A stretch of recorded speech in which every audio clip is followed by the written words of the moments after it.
Yeah, it's time to make Vader.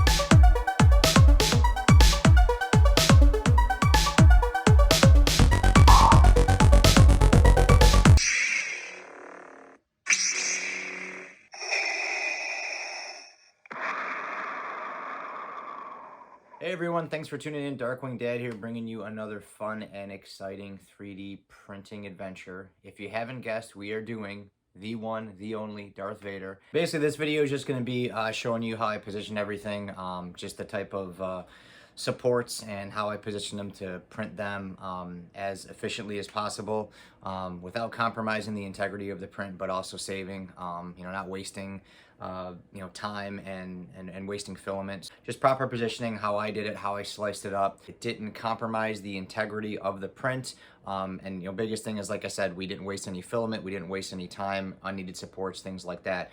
At the end of the video here, I will show you all of the pieces, how they printed, how they look, and what we're gonna do in the next phase of part 2, basically getting everything sanding and getting everything smoothed out, which we've already started. So like I said, you've probably seen the other videos, but that's essentially what we're gonna do in this video. I'll touch on my settings just a little bit. I don't go crazy on it because everybody prints things in different fashions and in different ways, and they use different filaments. So the filament that I use and the settings that I use may not work for you, but I will just give a little bit of insight on that. So that's pretty much, we're going to get going on part 1 here of this video. Let's go. All right, so getting into basically just setting up the Vader helmet and everything. Starting with the file, I went with Do 3D on the file, just because I looked around Thingiverse and I found a couple other files, guys that really make quality files. I've never had an issue with Do 3D files. You go on Thingiverse, you're kind of rolling the dice. You don't really know what you're getting into for the little amount of money. To get that Do 3D file. It's a high quality file.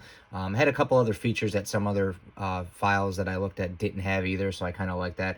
But essentially there are a total of 9 pieces. I'm only going to use 8 of them just because the lens, I'm actually going to make my own lens. I'm not going to print that in a clear PLA or whatever. But this is basically how I positioned it. This is really the most efficient way to do the Vader piece if you're doing it in a solid piece. So like I said, these side pieces here, these are all printed separately. So essentially, these pieces here you can print in their own way. The grills, you can just have those flat down. That's pretty self-explanatory there. The neck strap, I'll show you that can also just be printed completely flat. But this piece here, it's the best way. You're basically going to have supports where you see all the red, and they snap off pretty easy. These come off nice and easy on there. I printed it at a 0.2 layer height just because I wanted to try to keep as much of the definition in here as possible. Now, the shield is going to cover all this, but for some reason, if I want to take it off or show it off, I want it to at least look good. So I did it at 0.2. It actually took me about 3.5 days. It was more like 3 days, 12 hours or 13 hours. I pretty much used a whole roll of filament there. It was around 800 grams. So that is, I don't want to say a downside to this, but it's a massive piece. It's a big piece. Essentially, one roll did the face plate, the whole face here, the side breathers, and then the 2 grills here, the one on the bottom and the one on the top. So pretty much one whole roll of filament for that. But this is really the best way to do it. I have ironing enabled and everything on here just to try to get these pieces pretty clean. As far as my settings go, like I said, it's really contingent on if you have your printer dialed in or whatnot. But my wall thickness 1.2, 3 count on the wall, top and bottom thickness at 1 millimeter, 5 top layers, 4 bottom layers, again with a thickness of 1 millimeter. Infill densities at 20. I like using lines. Sometimes when you use cubic or honeycomb or something more spread out, you get those little random marks there. I lower my infill overlap percentage. That way those infill marks don't kind of come through. You don't have to worry about them. Print temp and everything, that's going to be, again, contingent on what you're using, what filament you're using. Same thing with retraction. My print speed, 55, and then everything else is pretty much 45 with my wall speed at 30. I like to do a nice, slow, controlled print. I don't like to rush it. Things can happen, things can get sloppy, supports can break, so I like to keep everything nice and slow. So yes, if you adjust your speed, you can definitely get it printed faster. However, on a big piece like this, that's going to take 2.5 to 3 days, I definitely would not recommend rushing it. I would let the machine do the work. That way there's less you have to do. Supports were off the build plate, 65% overhang, 8% support density, and I did use, oh, see this, that's why it was longer, because I had this for skirt. It was actually brim, so that's why mine was a little bit longer. So you definitely want to use brim on here, just because all those supports, you're going to need a little bit of something to grab onto. But basically you print it like this, and it printed absolutely great. I'll show you at the end of the video there. So the smaller pieces, the grill and some of the vents and whatnot, we're all going to be doing on the CR10 Mini. They should be relatively quick prints. You can see this one here, only an hour and 42 minutes. I'm just printing this one at 0.28. Some of the other pieces I'm printing at 0.24 and 0.2. With this one, the biggest thing I guess you could say that I'm doing is I'm going to enable the roof support. So what that will do is actually create a small layer right here that will just kind of peel off. So hopefully it'll help me keep that round piece. If not, that is the inner part of the helmet that will actually attach to the side of Vader's helmet, basically right here. So you won't really see it, it'll be glued in place. So if it kind of looks botched or something, but I'm going to try it on the first one, see how it works. I've done it on other pieces in the past and it works really well. So that was just one minor thing. You could do brim or raft on pieces like this. I'm just doing brim because it saves a little bit of time. Regardless, that this won't lay completely flat, so it's going to need some supports anyway. So not that big of a deal. And then on here, this is just the neck piece. So these are the first three pieces that I'm starting with. So this is one of the neck pieces here, and I'm just going to knock this out with my CR10 V2 in about 10 hours here. It is, like I said, there's a second piece here that goes on the front, but it does have a lot of intricate pieces here, a lot of supports that are kind of printed right here to help keep all these spikes and everything. So this one's going to go on the V2.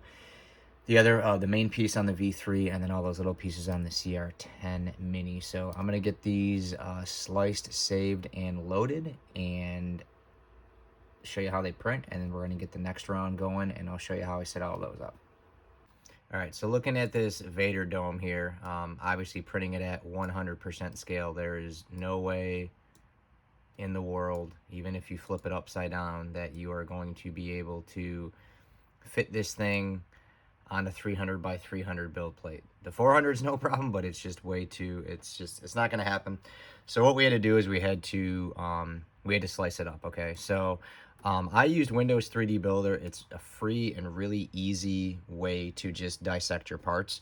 This is how I was originally going to slice it. So I was going to do each of the, basically 4 parts. So I was going to split it right down the middle, and then do, 2 left parts and 2 right parts. So these were real easy, and basically what I did with these, the side ones here, is I basically just printed them just completely vertical, just top to bottom. Obviously it did create a big support there, but there really was no other way to do this particular piece. Even if you try to do it on the side, it's going to be way too small. So essentially what I ended up doing is putting them something like this and just getting it completely flat, and then you just had to kind of position it here on an angle going diagonal, and when you get it to a nice area like that. So I basically printed both sides like this. Yes, it did create a support all the way in the middle, but there's no other way to do it. I even tried to like scale this down smaller on the side to see if I could save on print time, and I had to scale it down to like 94, which is way too small. So if you're printing this at 100 scale, this is the only way to do it. So you slice each side like that, and I mean, in theory, you might be able to position these to get both pieces on one, I don't really think so. I always do one piece at a time. I don't understand why people try to overload a build plate and try to print everything at once. Your extruder then has so much wasted time and travel. Just print one piece at a time. Way better, way easier, way faster. You won't compromise any of the integrity of the print. You're focusing on just that one piece. Basically, both the left and the right side of the outer dome, this is how I did it. Now, initially, I was going to do it like this, where we had the left and right outer and then the left and right inner. However, when I put this on the build plate, the biggest issue I ran into with this piece was the amount of wasted time with supports. Now, I knew that I could do it if I did it upside down. It might work. Yeah, so I could do it like this, but the amount of supports was absolutely ridiculous. And then I tried flipping it upside down, which it printed it faster, but then I was worried that the supports would damage this top part, which we definitely don't want to, damage that line. We want to keep that line as best as we can. I've done some Iron Man and some other ones where when you flip them upside down, it doesn't matter what your what your overlap percentage is or what your Z distance is. It still just jacks this up. So I really didn't want to go loading this up with body filler or doing a ton of heavy sanding. So what I did, which worked out a lot better, is I sliced this into a different section. So instead of doing these two pieces here, I did it basically like this.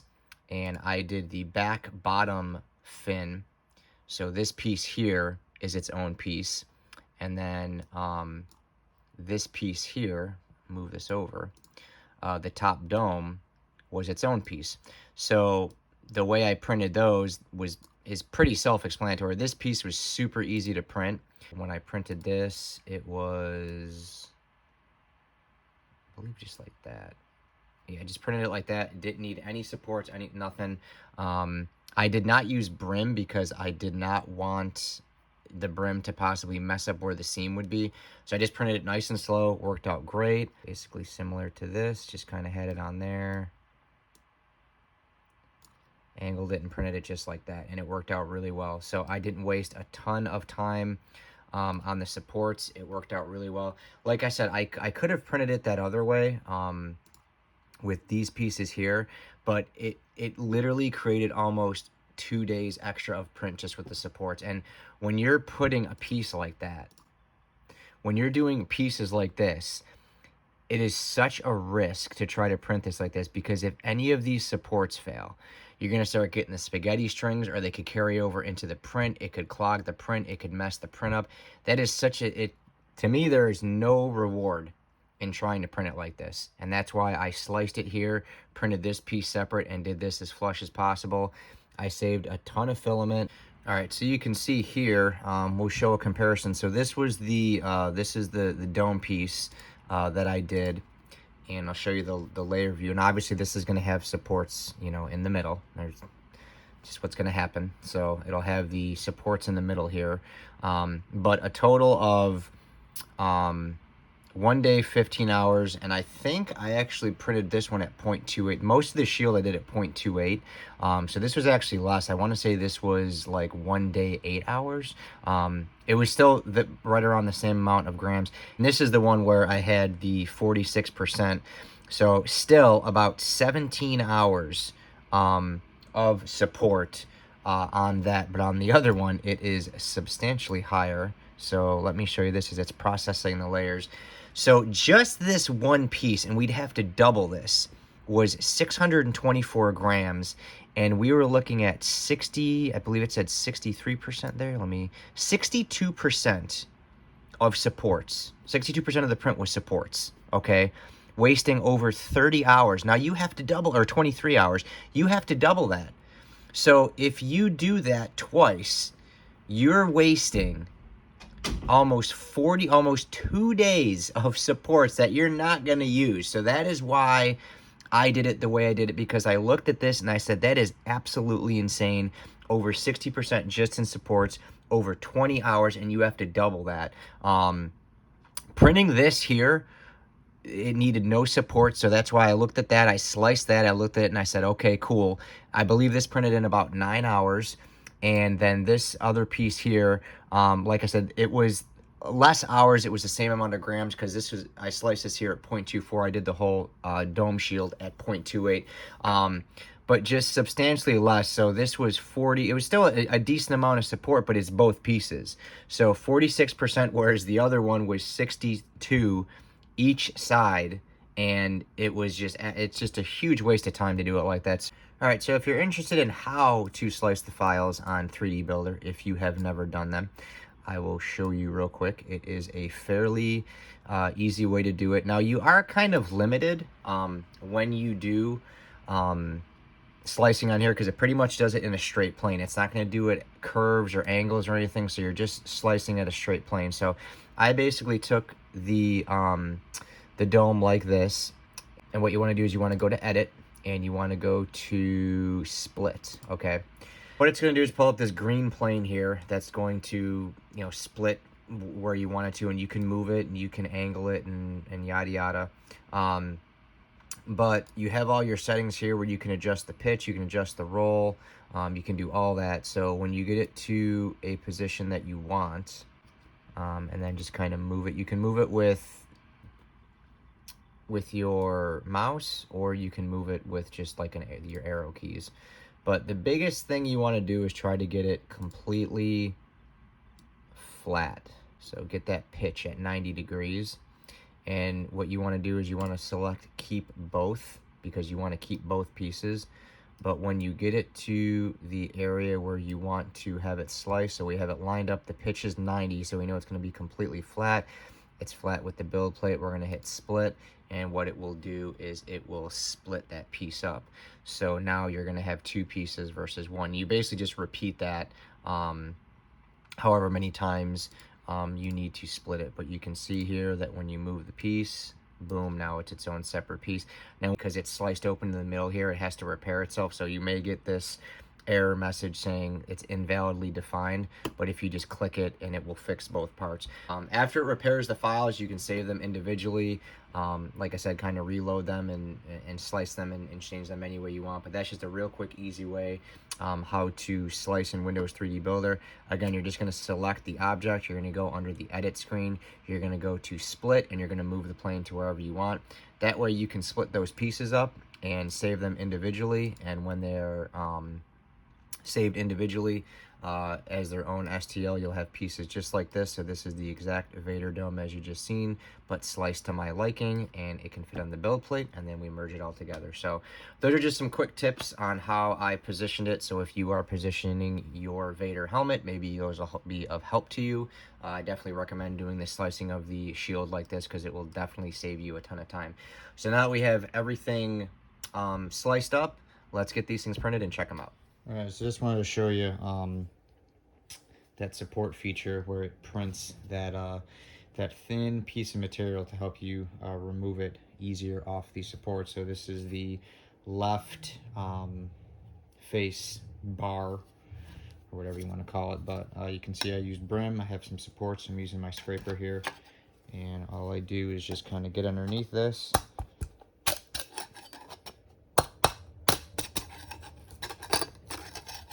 Just pops right off. And then some people like to use pliers. Sometimes it works well. And just kind of get some pliers here, and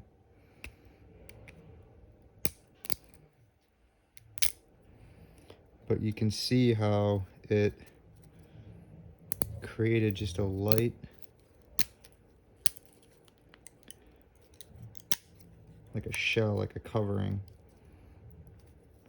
Like I said, you still need pliers because it's still, you can change the gap on it if you want, basically the distance. But look how easy that snapped off. If you've ever tried to print a round piece and tried to put it flat, the supports usually make a ton of mess, and you'll still have a little bit here. Like I said, I'm gonna have to sand this down, but that really isn't too bad. With, you know, it's very difficult to print round things. They all need a lot of intricate sanding and things like that. But if you kind of look here and here, that's pretty close to the same quality. Like I said, I'm probably going to end up using resin just to fill in all these gaps. I'm going to do a sand and then kind of put the resin on here and let gravity kind of take control. But it's a nice little feature when you enable that roof support. It allows you to peel this off. This would normally break off in a ton of different pieces, and it would just be a huge pain in the butt. So you can see how it just created just a thin layer that keeps this all in one piece. Normally these would be like the zigzag pieces, and you'd have to break them off and break them off. It creates that that skin, and you can just pop it off in one piece. So I recommend doing that. We're going to print the next one now. It's going to be in purple. This one printed in silver. I'm trying to use all the filament I have. So this goes on the left side of the face. We're going to print the right one now.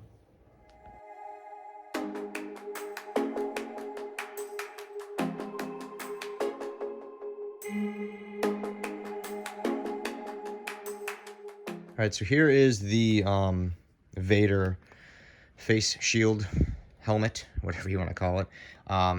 But it did a pretty good job. I mean, there were some issues with retraction where there were some, this is a big piece. I printed this on my CR10 V3. I think for 0.28, it did a pretty good job. There are obviously some areas where there were some, I don't know if it was clogs. I didn't hear any clicking. I think it was just more or less retraction issues, but I don't really get too worried about when I do work like this, because I know I'm going to sand it and it's going to get repaired, so I'm really not too worried about it. But overall, it came out really good. Obviously under here is going to be where most of the sanding is going to be. I'm going to sand all this down and then just put a little bit of body filler on here just to get rid of some of those harsh sanding marks that I'm going to create. But mostly all this stuff is going to be really smooth, very nice. Up here I'll have to sand it pretty hard too. Probably use a little bit of body filler or glazing putty. All in here I'm going to use my detail sander. But I think it's really good. It did a really good job. Looks good. This back piece here printed pretty good. Like I said, not bad for this one. I printed at 0.2 because of all the definition, and obviously it's not perfect, but this is also a display piece. I'm not going to be wearing this or anything, so this is just a display piece. I mean, I might put it on occasionally just to mess around, but I'm literally just doing this as display.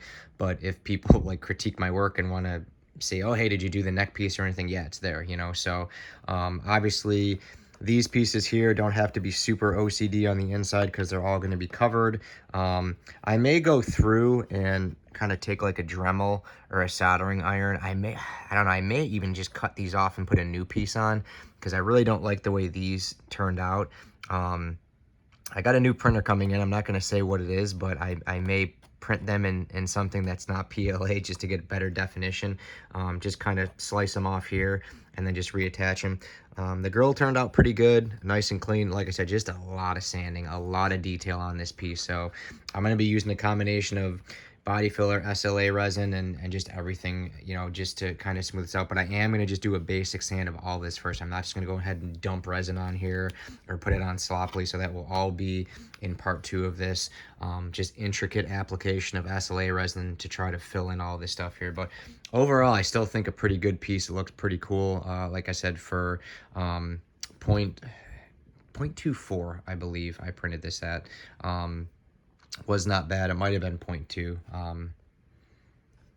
But like I said, pretty good piece. Not bad for a 0.2 print. These are some very, very intricate, detailed pieces here, but overall, I think it did turn out pretty good. So that's it for that piece. Have you check out the shield here so you can take a look at that. I've already started doing some work on that, but we'll check the shield out real quick so you can see a little update on that. Obviously here with the dome shield, I've already started doing work on this. Like I said, I have the other 2 videos out that show how I got rid of that seam. You'll never know it was there, and I'm already starting to work on this one here too with the plastic metal. So this seam will be bye-bye shortly too, and then I can go through and really going to machine sand most of this once this is all kind of smoothed out to get rid of all these irons. But like I said, printing at a 0.28. And that's why I mentioned I stopped using cubic because I really got a ton of just infill lines from it. It didn't matter how many walls, no matter how many density, how much infill density I use, I still got these terrible lines. I just didn't like it where this piece here, despite all the curvature and everything, I switched to the line infill pattern and there was nothing. So yeah, I kind of stopped using after this piece here. I'm gonna stop using cubic on these dome pieces because I mean they'll all go away. It's just I don't know, it's kind of annoying. I don't like that. Even adjusting the infill overlap percentage from 10 to 8 really didn't help. So it's just something about cubic. It prints faster, but I don't know. I mean, I guess it doesn't matter if you're sanding it. It's just I try to make all my prints look as good as I can before I go into and start sanding the heck out of them. But yeah, the dome is looking great. Everything is getting smoothed out, and just got to do a little bit more sanding here, and then we'll get the body filler and glazing putty on.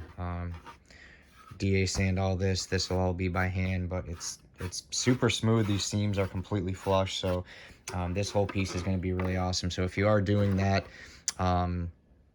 that Vader dome, definitely check out my PLA welding videos. I'm just going to show basically how I do all the sanding with the machine, help keep these lines and get this thing all prepped and everything. Majority of the hard work though is all going to be in this piece here. So if you guys are looking for a video of intricate sanding and using SLA resin and a little bit of body filler, we're going to need that. Definitely check that out in part 2. But these pieces look great. Like I said, everything looks pretty awesome. It does line up very well, but it does line up good there. To show you how I do the lens on here, because like I said, printing it, it's just, there's no point in doing that. You basically just need like a nice little clear, well, tinted face shield, but I'll show you how to do that. That'll be included in the video. But yeah, this piece is looking pretty awesome. So I'll just give you my final thoughts here and let you know what the next steps are going to be in this build. All right, guys, well, that's it. That's a wrap on part 1, kind of the intro to this build. This was the first time I did this build, so this was new to me, but hopefully this segment here helps you. But like I said, this is just a start. This is just the beginning. I do have those other 2 videos out on the PLA welding, so definitely check those out if you have to dissect pieces apart and then put them back together after they're printed.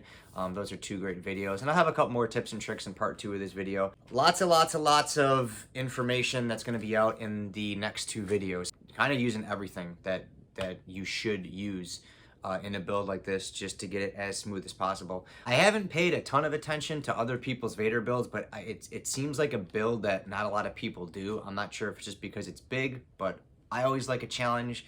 So I figured, why not? So this to me is definitely going to be, this is going to be above Captain Rex. Captain Rex was a pretty big job, but I mean, it was white. This is going to be black. So that wet sanding video is going to be nuts on this, because you cannot hide anything on black. This thing is going to look like a bowling ball. It is going to be insane. So the wet sanding video that I'm going to have for this is going to be very, very informative. You're going to be able to see everything firsthand, how to wet sand properly, what to look for, what to avoid, etc., etc. So definitely pumped to be doing that. So this is definitely one you're going to want to look out for parts 2 and 3, because there's going to be chock full of information that you're not going to want to miss. I want to thank you guys once again for viewing. If you are a subscriber to the channel, thank you so much. I appreciate you guys watching the channel. Hopefully the content I am having for you guys is helping you in your builds. If it is, please leave me a comment and let me know how I've helped you, or feel free to shoot me a message or anything like that. We are going to be having some contests very shortly. I'm wrapping up my other sanding and preparation video, so we are going to be doing a contest, so look forward to that. But yeah, like I said, if you are a subscriber, thank you so much. If you're not a subscriber, click that subscribe button so you can be a part of the Darkwing family, whatever that means. But no, just, subscribe to the channel if you like, seeing updates on projects, tips and tricks, things like that. I'm going to be doing a couple other things to this Vader helmet, some voice activation and some sounds and stuff. So this is going to be a project that even after parts 2 and 3 are out, there's going to be more that I'm adding to this. It's going to be pretty cool. So definitely want to look out for that too. Thank you for watching the video today. Leave me a comment in the comment section. If you are a subscriber, click the notification bell so you can be notified when either parts 2 and 3 when this come out or something else comes out, but you will be notified when new videos come out. So click that bell, click the subscribe, leave me a comment. Until the next time, guys, may the force be with you. Later, guys.